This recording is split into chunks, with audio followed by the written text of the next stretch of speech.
राहुल जी ने कहा कि अगर देश में नफरत फैल रही है तो हमको मोहब्बत की आवाज को बुलंद करना पड़ेगा। और कन्याकुमारी से लेकर के कश्मीर तक उन्होंने भारत जोड़ो यात्रा की, भारत जोड़ो पद यात्रा की। जब भारत जोड़ो पद यात्रा हो गई तब यह प्रश्न हमारे सामने था कि कौन सी ऐसी चीजें हैं जिससे यह देश ताकतवर बनेगा, इस देश को शक्ति मिलेगी। और यह जो आजकल रोजगार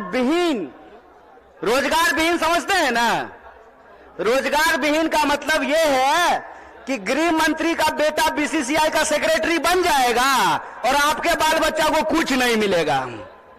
समझते हैं ना रोजगार विहीन विकास का मतलब?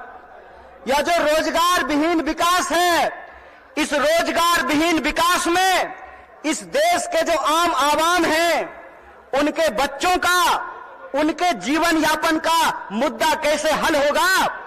इसीलिए यह बात कांग्रेस पार्टी ने उठाई कि समाज के हर तबके को भागीदारी देना पड़ेगा। और भागीदारी देने के लिए यह जरूरी है कि हमको देखना पड़ेगा कि समाज की रीढ़ किनको माना जाता है, देश का रीढ़ किसको माना जाता है। आप सब जानते हैं कि भारत दुनिया का सबसे युवा राष्ट्र है, भारत सबसे युवा राष्ट्र है। लेकिन इस देश के युवाओं के साथ अभी यह हो रहा है कि आप पढ़ाई करते हैं, दिन रात तैयारी करते हैं, लेकिन जब नौकरी की बारी आती है तो नौकरी नहीं मिलता है। जब एग्जाम होता है तो प्रश्न पत्र लीक हो जाता है और पैसा लेकर के, घूस लेकर के सीट बेच दिया जाता है। बोलिए युवाओं के साथ बेईमानी हो रही है कि नहीं हो रही है?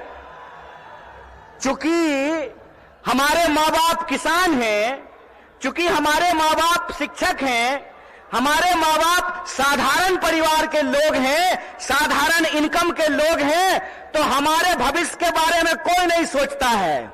बताइए, नेता का बेटा नेता बनेगा, मंत्री का बेटा मंत्री बनेगा, डीएम साहब का बेटा डीएम बनेगा, डॉक्टर साहब का बेटा डॉक्टर बनेगा, लेकिन किसान का बच्चा किसान नहीं बनना चाहता है। बोलिए, किसान का बच्चा किसान बनना चाहता है? क्यों नहीं बनना चाहता है?